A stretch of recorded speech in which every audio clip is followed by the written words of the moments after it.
सितारों में सितारे से आरजे ज्योति के साथ। श्रीकांत जी की नई किताब आ गई? जी हाँ, बल्कि वो आप भी अभी यहीं थे। कौन, श्रीकांत जी? जी हाँ। कहाँ? अभी तो गए इधर को। नूतन, जो कि हिंदी सिनेमा की सबसे प्रसिद्ध अभिनेत्रियों में से एक रही। भारतीय सिनेमा जगत में नूतन को एक ऐसी अभिनेत्री के तौर पर याद किया जाता है जिन्होंने परंपरागत अभिनय की शैली से अलग एक्टिंग की दुनिया में अपनी एक अलग पहचान बनाई।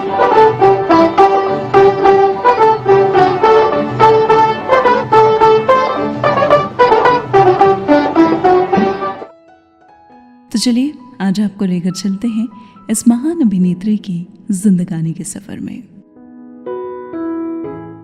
नूतन का जन्म 4 जून 1936 में हुआ। उनके पिता कुमार सेन समर्थ, जो कि एक डायरेक्टर भी थे और एक कवि भी, और उनकी मां शोभना समर्थ उस वक्त की जानी मानी अभिनेत्री थी। नूतन को हिंदी सिनेमा की ओर बढ़ावा उनकी मां ने ही दिया, जो कि चाहती थी कि वो इस दुनिया में कदम रखे और एक सफल अभिनेत्री बने। और सबसे खास बात ये थी कि खुद उन्होंने एक फिल्म बनाई और उसमें नूतन को बतौर लीड रोल रखा गया। इस तरह 14 साल की उम्र में उन्होंने फिल्म जगत में एंट्री की। ये फिल्म थी हमारी बेटी। इसके बाद नूतन हम लोग, शीशम, नगीना और शबाब जैसी कई फिल्मों में नजर आई। तो जैसे कि जाहिर होता है कि नूतन के फिल्मी करियर में उनकी मां का खास योगदान रहा। उनकी मां ने उन्हें एक्टिंग की बारीकियां सीखने के लिए स्विट्जरलैंड के एक एक्टिंग स्कूल भेजा। स्विट्जरलैंड से लौटने के बाद नूतन के इस सफर में खास वाकया रहा जब उन्होंने 1952 में मिस इंडिया का टाइटल जीता, और ये खिताब जीतने वाली वो भारत की पहली अभिनेत्री थी। तो इस तरह 1955 तक नूतन अपने करियर की ऊंचाई पर पहुंच गई थी।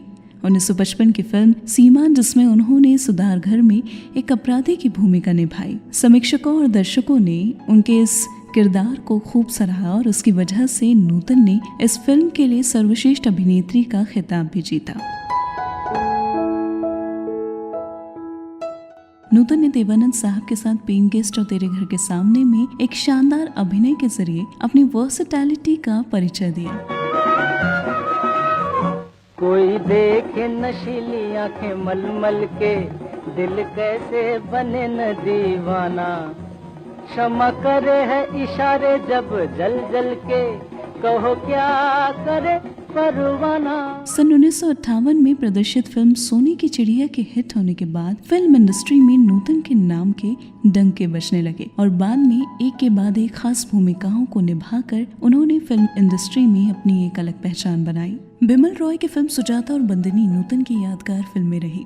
सन 1959 में प्रदर्शित फिल्म सुजाता नूतन के सिने करियर के लिए एक मील का पत्थर साबित हुई। फिल्म में नूतन ने अछूत कन्या के किरदार को पहले पर्दे पर साकार किया। इसके साथ ही फिल्म में अपने दमदार अभिनय के लिए वो अपने सिने करियर में दूसरी बार फिल्म फेयर पुरस्कार से सम्मानित की गई।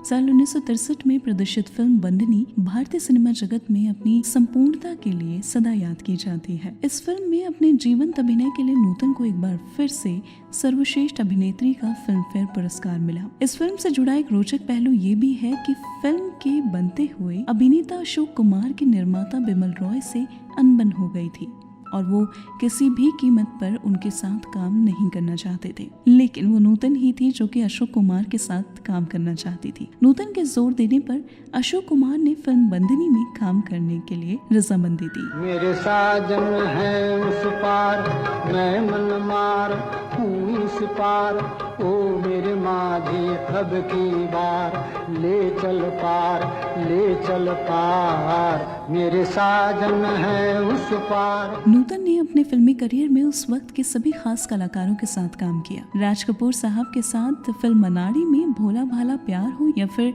अशोक कुमार के साथ फिल्म बंदनी में संजीदा अभिनय हो, और साथ ही कहे पेइंग गेस्ट में देवानंद के साथ छल छबीला रोमांस हो, नूतन हर अभिनय के साथ उसी रंग में रंग जाती थी। साल 1978 में नूतन की फिल्म आई सरस्वती चंद्र, जो कि बहुत ज्यादा हिट रही, जिसके बाद नूतन फिल्म इंडस्ट्री की नंबर 1 नायिका के रूप में जानी गई। सोचा उनकी नई किताब छपकर आई है, चलो लेते चले। और जनाब वहाँ हम पागलों की तरह खड़े उनकी तस्वीर देखते रह गए और वो तो चल भी दिए।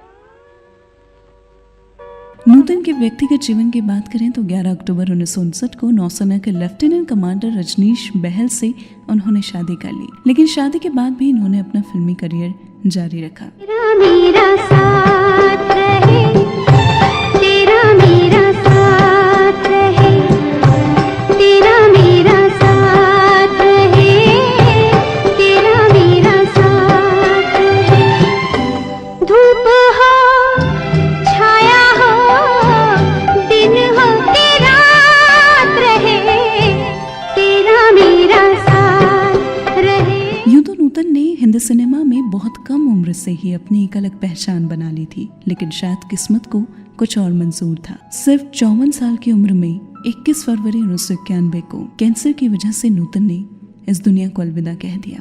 नूतन ने जब इस दुनिया को अलविदा कहा उस वक्त ये उम्र बहुत कम थी।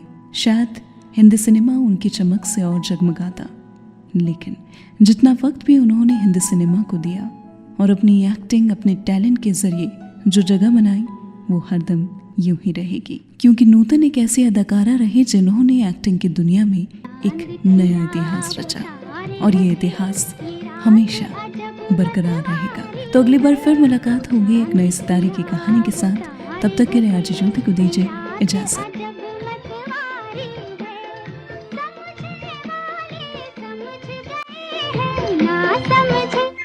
ना समझे वो अनाड़ी है, वो चांद खिला वो तारे हंसे, ये रात अजब मत